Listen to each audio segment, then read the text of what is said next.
ಬಹಳ ಸರ್ಪ್ರೈಸ್ ಮತ್ತು ಆಶ್ಚರ್ಯ ಕೂಡ ಹೀಗಾಗೋಕೆ ಸಾಧ್ಯನಾ ಈ ಹೈ ಪ್ರೊಫೈಲ್ ಕೇಸ್ಗಳಲ್ಲಿ ಮತ್ತು ಇವರ ಕೇಸ್ಗಳಲ್ಲಿ ಅಂತ ನಟ ದರ್ಶನ್ ಹೆಸರಿನಲ್ಲಿ ಮೋಸ ಮಾಡಿದ್ರು ಅನ್ನೋ ಪ್ರಶ್ನೆ ನಿನ್ನೆಯಿಂದ ಎಲ್ಲರನ್ನೂ ಕೂಡ ಕಾಡ್ತಾ ಇದೆ.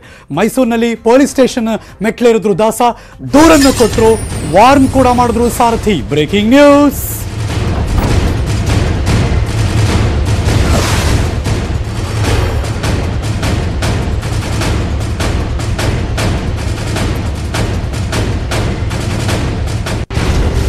ಯಾರಿಗೆ ಆದರೂ ಅಷ್ಟೇ ಅವ್ರ ಆಸ್ತಿ ಮಾಡಿದ್ದಾರೆ ಅಥವಾ ಅವ್ರ ಹತ್ರ ಆಸ್ತಿ ದಾಖಲೆ ಪತ್ರಗಳೆಲ್ಲ ಒರಿಜಿನಲ್ ಇದೆ, ಇನ್ಯಾರೋ ಹೊಡ್ಕೊಂಡೋಗೋಕೆ ಟ್ರೈ ಮಾಡ್ತಿದ್ದಾರೆ ಅಂದರೆ ಅಫ್ಕೋರ್ಸ್ ಎಲ್ಲರಿಗೂ ಬೇಜಾರಾಗುತ್ತೆ, ಕೋಪ ಬರುತ್ತೆ ಎಲ್ಲವೂ ಕೂಡ.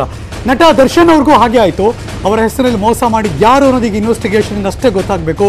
ಪೊಲೀಸ್ ಸ್ಟೇಷನ್ ಮೆಟ್ಲೇರಿದ್ರು, ದೂರು ಕೊಟ್ಟರು, ವಾರ್ನ್ ಕೂಡ ಮಾಡಿದ್ರು. ದರ್ಶನ್ ಅವರ ಹೆಸರಿನಲ್ಲಿ 25 ಕೋಟಿ ವಂಚನೆಯ ಜಾಲ. ಬ್ಯಾಂಕ್ ಮ್ಯಾನೇಜರ್ ನೆಪದಲ್ಲಿ ಮಹಿಳೆ ಗಾಳ ಹಾಕಿದ್ದಾರೆ. ನಟ ದರ್ಶನ್ ಅವರ ಆಸ್ತಿ ಪತ್ರ, ದರ್ಶನ್ ಅವರ ಸಹಿ ಫೋರ್ಜರಿ ಆಗಿದೆ. ನಟ ದರ್ಶನ್ ಅವರ ಸೂಚನೆ ಮೇರೆಗೆ 2 ಕಡೆ ಕೂಡ ಕಂಪ್ಲೇಂಟ್ ಕೊಟ್ಟರು. ಬೆಂಗಳೂರಿನ ಜಯನಗರ ಠಾಣೆಯಲ್ಲಿ ನಿರ್ಮಾಪಕ ಉಮಾಪತಿ ಅವರು ದೂರು ಕೊಟ್ಟರು. ಮೈಸೂರಿನ ಹೆಬ್ಬಾಳ ಠಾಣೆಗೆ ಹರ್ಷ ಮೇಲಂಟ ಗೆಳೆಯ ಉದ್ಯಮಿ ದೂರು ಕೊಟ್ಟರು. ನಿನ್ನೆ ಮೈಸೂರಿನ ಹೆಬ್ಬಾಳ ಠಾಣೆಗೆ ದರ್ಶನ್ ಅವರು ಕೂಡ ಬಂದಿದ್ದರು. ಅವರಿಂದ ಮಾಹಿತಿ ಕೂಡ ಪಡ್ಕೊಂಡ್ರು ಪೊಲೀಸರು. ಏನೇನಾಯಿತು, ನಿಮ್ಮ ಗಮನಕ್ಕೆ ಯಾವಾಗ ಬಂತು, ಯಾರ ಮೇಲೆ ಅನುಮಾನ ಇದೆ, ಹೇಗಾಯಿತು, ಡಾಕ್ಯುಮೆಂಟ್ಸ್ ಎಲ್ಲ ನಿಮ್ಮ ಹತ್ರನೇ ಇದೆಯಾ, ಎಲ್ಲ ಸಮಗ್ರ ಮಾಹಿತಿಯನ್ನು ಬಲಭಾಗದಲ್ಲಿ ನೋಡ್ತಾ ಇರೋದು. ನಿನ್ನೆ ಚಾಲೆಂಜಿಂಗ್ ಸ್ಟಾರ್ ನಟ ದರ್ಶನ್ ಅವರು ಪೊಲೀಸ್ ಸ್ಟೇಷನ್ ಬಂದು ಎಲ್ಲ ಮಾಹಿತಿಯನ್ನು ಪೊಲೀಸರು ಕೊಟ್ಟರು. ಯಾರು ಈ ಥರ ಮಾಡಿದ್ದಾರೆ ಅವರ ವಿರುದ್ಧ ನಟ ದರ್ಶನ್ ಕೂಡ ಫುಲ್ ಗರಂ ಆಗಿದ್ದು ಕಂಡು ಬಂತು.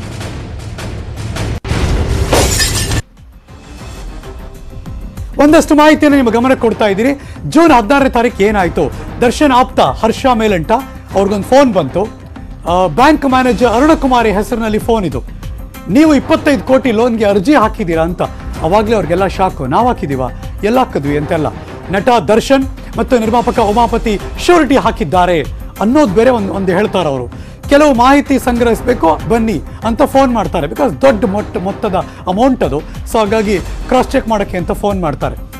ಲೋನ್ಗೆ ಅರ್ಜಿ ಹಾಕದಿದ್ರೂ ದರ್ಶನ್ ಮತ್ತು ಉಮಾಪತಿ ಹೆಸರು ದಾಖಲೆ ಇದೆ.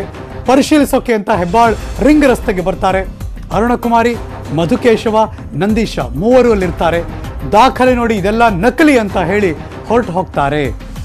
ಓಕೆ, ಇದು ಆದಂಥ ಒಂದಷ್ಟು ಬೆಳವಣಿಗೆ. ನಿನ್ನೆ ಕೂಡ ನಟ ದರ್ಶನ್ ಮತ್ತು ನಿರ್ಮಾಪಕ ಉಮಾಪತಿ ಅವರೆಲ್ಲರೂ ಕೂಡ ಹೋದರು ಪೊಲೀಸ್ ಸ್ಟೇಷನ್ನಲ್ಲಿ. ಮಾಹಿತಿಯನ್ನು ಅವರು ಕೂಡ ಕೊಟ್ಟರು ಪೊಲೀಸರಿಗೆ. ಬೆಂಗಳೂರಿನಲ್ಲಿ ನಿರ್ಮಾಪಕ ಉಮಾಪತಿಗೂ ಕೂಡ ಫೋನ್ ಬಂತು. ಬಿಕಾಸ್ ಅವರೇ ಶ್ಯೂರಿಟಿಗೆ ಸೈನ್ ಹಾಕಿದ್ದಾರೆ, ದರ್ಶನ್ ಅವರು ಸೈನ್ ಹಾಕಿದ್ದಾರೆ, ಉಮಾಪತಿ ಅವರು ಸೈನ್ ಹಾಕಿದ್ದಾರೆ ಅಂತ ಫೋನ್ ಬರುತ್ತೆ. ಆದರೆ ಇವ್ರು ಯಾರೂ ಹಾಕಿಲ್ಲ ಅಂದರೆ ಇದೆಲ್ಲವೂ ಕೂಡ ಫೋರ್ಜರಿ ಆಗಿದೆ ಅನ್ನೋದೇ ಗೊತ್ತಾಗುತ್ತೆ. ಹರ್ಷ ಮೇಲಂಟ 25 ಕೋಟಿ ಲೋನ್ಗೆ ಶ್ಯೂರಿಟಿ ಹಾಕಿದ್ದೀರಾ ಅಂತ ಕೂಡ ಫೋನ್ ಬರುತ್ತೆ. ಅಂದರೆ ಅಸಲಿ ಕತೆ ಈಗ ಪೊಲೀಸರು ಕಂಡುಹಿಡಿಬೇಕು. ಕನ್ಫರ್ಮ್ ಮಾಡ್ಕೊಳ್ಳೋಕ್ಕೆ ಅಂತ ಫೋನ್ ಮಾಡಿದ್ವಿ ಅಂತ ಬ್ಯಾಂಕ್ನವ್ರು ಫೋನ್ ಮಾಡಿದಾಗಲೇ ಇವರೆಲ್ಲರಿಗೂ ಗೊತ್ತಾಗಿದ್ದು ಇದ್ಯಾವುದೋ ದೊಡ್ಡ ಮಟ್ಟದಲ್ಲಿ ಯಜಮಾನನಿಗೆ ವಂಚನೆ ಮಾಡುವಂಥ ಪ್ರಕರಣ ನಡೆದಿದೆ. ಬಿಕಾಸ್ ಆ ಆಸ್ತಿಗಳಿಗೆ ಯಜಮಾನ ದರ್ಶನ್ ತುಗ್ದೀಪ್ ಶ್ರೀನಿವಾಸ್. ಅನುಮಾನ ಬಂತು, ಬ್ಯಾಂಕ್ನಲ್ಲಿ ವಿಚಾರಿಸಿದ್ರು ಉಮಾಪತಿಯವರು. ಅರುಣಕುಮಾರಿ ಮ್ಯಾನೇಜರ್ ಅಲ್ಲ ಅನ್ನೋದು ಆಮೇಲೆ ಖಚಿತ ಆಯಿತು. ಈ ಥರದಲ್ಲಿ ಯಾರೋ ಎಲ್ಲೋ ಇದ್ದಾರಪ್ಪ ನಮ್ಮ ಬೇರೆ ದೇಶದಲ್ಲಿ, ಅವ್ರ ಆಸ್ತಿ ಎಲ್ಲ ಇಲ್ಲಿದೆಯಪ್ಪ, ಹೊಡ್ಕೊಂಬೋಣ ಅಂತ ಈ ಥರದ್ದೆಲ್ಲ ಕೇಸ್ಗಳು ತುಂಬ ನೋಡಿದ್ದೀವಿ. ಅಥವಾ ಯಾರಿಗೂ ವಯಸ್ಸಾಗ್ಬಿಡುತ್ತೆ, ಅವ್ರು ಯಾರು ಹಿಂದೆ ಮುಂದೆ ನೋಡ್ಕೊಳ್ಳೋಕೆ ಮಕ್ಕಳುಗಳಿಲ್ಲ, ಅವ್ರ ಆಸ್ತಿ ಹೊಡ್ಕೊಂಬೋಣ ಅನ್ನೋದನ್ನು ಕೂಡ ನಾವು ಇಷ್ಟು ವರ್ಷ ಮೀಡಿಯಾದಲ್ಲಿ ನೋಡಿದ್ದೀವಿ. ಆದರೆ ಒಬ್ಬ ಪ್ರಸಿದ್ಧ ನಟ, ಇಡೀ ಜಗತ್ತು ಗೊತ್ತವ್ರು ಯಾರು ಅಂತ, ಇಲ್ಲೇ ಇದ್ದಾರೆ ಅವರು, ಅವರ ಆಸ್ತಿ ಇದೆ, ಅವರೆಲ್ಲೋ ಫೋರ್ಜರಿ ಮಾಡಿ ಅವರ ಹೆಸರಿನಲ್ಲಿ 25 ಕೋಟಿಗೆ ವಂಚನೆ ಮಾಡುವಂಥ ಒಂದು ಜಾಲ ರೂಪಿಸಿದ್ದಾರೆ ಅಂದರೆ ಭಾಳ ಆಶ್ಚರ್ಯ ಆಗುತ್ತೆ. ಬಟ್ ಎನಿವೆ, ಬ್ಯಾಂಕ್ನವರು ಸುಮ್ಮನೆ ಲೋನ್ ಅಂತ ಕೊಟ್ಬಿಡಲ್ವೇ, ಹಾಗಾಗಿ ನೀವು ಶ್ಯೂರಿಟಿ ಹಾಕಿದ್ದೀರಾ, ಒಂದಷ್ಟು ಕ್ಲಾರಿಫಿಕೇಷನ್ಗೆ ಫೋನ್ ಮಾಡಿವಿ ಅಂತ ಅವರು ಕೂಡ ಈಗ ಕ್ರಾಸ್ ಚೆಕ್ ಮಾಡೋಕ್ಕೆ ಅಂತ ಫೋನ್ ಮಾಡಿದಾಗಲೇ ಅದು ಉದ್ಯಮಿ ಗೆಳೆಯ ದರ್ಶನ್ ಅವ್ರಿಗೆ ಆತ್ಮೀಯರಾಗಿದ್ದಂಥ ಹರ್ಷ ಮೇಲಂಟ ಅವರು ಫೋನ್ ಬಂದಾಗಲೇ ಇದೆಲ್ಲ ಹೊರಗೆ ಬರೋಕ್ಕೆ ಶುರುವಾಗಿದ್ದು.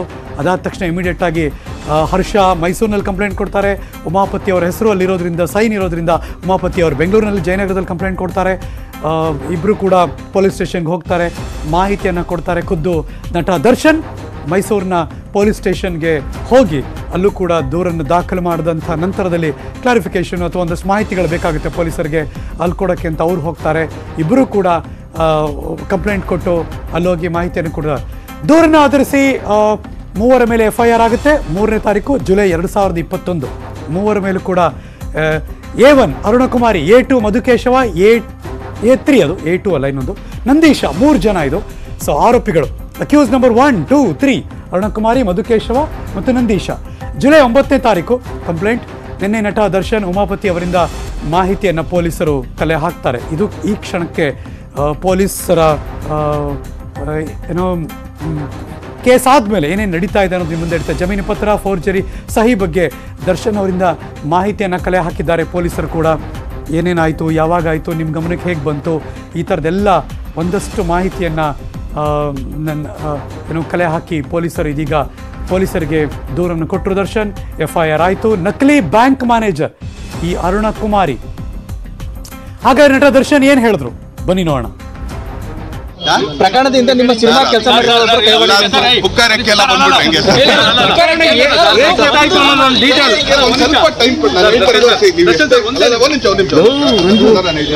ನೀವ್ ಹೆಂಗೆ ತಿರುಗಿಸಿ ಮುಗಿಸಿ ಕೇಳಿದ್ರು ನಾನು ಸರಿದ್ದಾರೆ.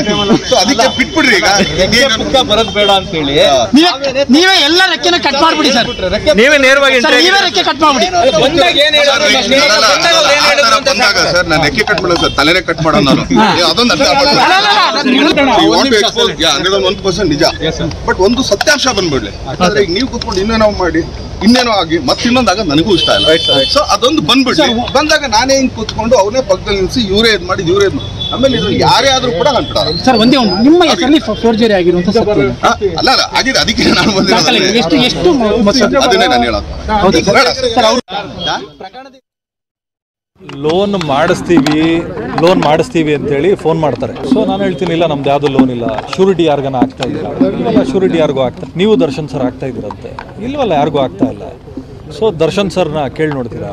ಸರಿ, ಕೇಳಿ ನೋಡಿದ್ರೆ ದರ್ಶನ್ ಸರ್ ಹೇಳ್ತಾರೆ ಇಲ್ಲ ನಾನು ಯಾರಿಗೂ ಶ್ಯೂರಿಟಿ ಆಗ್ತಾ ಇಲ್ಲ. ಸೊ ಅದಾದಮೇಲೆ ದರ್ಶನ್ ಸರ್ ಗಮನಕ್ಕೆ ತೊಗೊಂಬರ್ತೀನಿ. ದರ್ಶನ್ ಸರ್ ಇದನ್ನು ಲೀಗಲಾಗಿ ಮುಂದುವರ್ಸೋಣ. ಸೊ ನಾನೇ ಖುದ್ದಾಗಿ 16th ಸೊ ಜಯನಗರ ಸ್ಟೇಷನಲ್ಲಿ ನನ್ನ ಆಫೀಸ್ ಲಿಮಿಟ್ಸಲ್ಲಿ ಕಂಪ್ಲೇಂಟ್ ಕೊಡ್ತೀನಿ. ನಾನು ಕೊಟ್ಟಿರೋದು ನನ್ನ ಹೆಸರು, ದರ್ಶನ್ ಸರ್ ಹೆಸರು, ನಮ್ಗಳ ಹೆಸರೆಲ್ಲ ಉಪಯೋಗಿಸ್ಕೊಂಡು ಲೋನ್ ಮಾಡಿಕೊಡ್ತೀವಿ ಅಂತೇಳಿ ಎಲ್ಲರ ಹೆಸರಲ್ಲೂ ವಂಚನೆ ಮಾಡ್ತಾ ಇದ್ದಾರೆ ಅಂತೇಳಿ ನಾನು ಕಂಪ್ಲೇಂಟ್ ಕೊಟ್ಟಿದ್ದೀನಿ. ಸೊ ಇದಾದಮೇಲೆ ಮೈಸೂರು ಸ್ಟೇಷನಲ್ಲೂ ಕಂಪ್ಲೇಂಟ್ ಕೊಡಿಸಿ ನಾವೆಲ್ಲರೂ ಒಟ್ಟಿಗೆ ಸೇರಿ ಇದನ್ನು ರಿಸಾಲ್ವ್ ಮಾಡೋಕ್ಕೆ ಇಲ್ಲಿವರೆಗೂ ಈ ಹಂತಕ್ಕೆ ಬಂದಿದ್ದೆ. ನಮಗೆ ಅದ್ರ ಬಗ್ಗೆ ಇನ್ಫಾರ್ಮೇಷನ್ ಏನೂ ಕೊಡಲಿಲ್ಲ. ಇನ್ಕಂಪ್ಲೀಟ್ ಇನ್ಫಾರ್ಮೇಷನ್ ಕೊಟ್ಟ ಮೇಲೆ ನಾನು, ದರ್ಶನ್ ಸರು ಮತ್ತು ಸ್ನೇಹಿತರುಗಳೆಲ್ಲ ಸೇರಿಕೊಂಡು ಕಂಪ್ಲೇಂಟ್ ಕೊಡೋಣ ಅಂತ ಮುಂದಕ್ಕೆ ಹೋಗಿ ಸೊ ಅದನ್ನು ಕಂಪ್ಲೇಂಟ್ ಕೊಟ್ಟಿದ್ದೀವಿ ಜಯನಗರ ಸ್ಟೇಷನ್. ಹೆಬ್ಬಾಲ್ ಪೊಲೀಸ್ ಸ್ಟೇಷನಲ್ಲಿ 3rd ಜುಲೈ ಒಂದು ಪ್ರಕರಣ ದಾಖಲಾಗಿದೆ. 420 cheating as well as extortion case ಅಂತ ಒಂದು ದಾಖಲಾಗಿದೆ. ಹರೀಶ್ ಅಂತ ಒಬ್ಬರು ಬಂದು ಕಂಪ್ಲೇಂಟ್ ಕೊಟ್ಟಿದ್ದಾರೆ. ಆ ಕಂಪ್ಲೇಂಟ್ ವಿಚಾರಣೆ ನಡೀತಾ ಇದೆ. ವಿಚಾರಣೆ ನಡೆಸಿ ನೋಡ್ತಾ ಇದ್ದೇವೆ, ಮುಂದುವರಿತಾ ಇದೆ ಇನ್ವೆಸ್ಟಿಗೇಷನ್. ನಾವು ಯಾರನ್ನು ಕರೆದಿಲ್ಲರಿ. ಕಂಪ್ಲೇಂಟ್ ಮಾತ್ರ ಬಂದಿದ್ದಾರೆ. ಕಂಪ್ಲೇಂಟ್ ಜೊತೆ ಬೇರೆಯವರು ಬಂದಿದ್ದಾರೆ ಅಷ್ಟೇ. But it's A cheating case. ಯಾರ್ಯಾರ ಹೆಸರು ಹೇಳಿ ಬ್ಯಾಂಕ್ ಲೋನ್ ಪಡೆಯೋದಕ್ಕೆ ಟ್ರೈ ಮಾಡಿದ್ದಾರೆ ಅಂತ ಹೇಳಿ ಕಂಪ್ಲೇಂಟ್ ಕೊಟ್ಟಿದ್ದಾರೆ ಹರೀಶ್ ಅವರು ಅಂತ ಹೇಳಿ, ಹರ್ಷ ಅಂತ ಹೇಳಿ. ನೋ ಯಾರನ್ನು ವಶಕ್ಕೆ ಪಡೆದಿಲ್ಲ. ಇನ್ನೂ ನಾವು ಏನು ಕನ್ಕ್ಲೂಷನ್ಗೆ ಬಂದಿಲ್ಲ. We are just doing enquiry. ವಿಚಾರಿಸ್ತಾ ಇದ್ದೇವೆ ಅಷ್ಟೇ. ಯಾರನ್ನು ವಶಕ್ಕೆ ಪಡೆದಿಲ್ಲ ನಾವು. No it's all still under investigation. I don't want to give any details with. ನಾನು ಹೇಳಿದೆ ಅಲ್ಲ, ಬ್ಯಾಂಕ್ ಲೋನ್ ಪಡೆಯೋದು, ಬೇರೆಯವರ ಹೆಸರು, ಬೇರೆಯವರ ಶ್ಯೂರಿಟಿ ಯೂಸ್ ಮಾಡಿಕೊಂಡು ಬ್ಯಾಂಕ್ ಲೋನ್ ಪಡೆಯೋದಕ್ಕೆ ಟ್ರೈ ಮಾಡಿದ್ದಾರೆ. ಇನ್ನೂ ಪಡೆದಿಲ್ಲ, ಪಡೆಯೋದಕ್ಕೆ ಟ್ರೈ ಮಾಡಿದ್ದಾರೆ ಅಷ್ಟೇ. ನ್ಯೂಸ್ ಮುಂದುವರಿಸಿ. ಒಂದು ಚಿಕ್ಕ ಬ್ರೇಕ್ ಆದಮೇಲೆ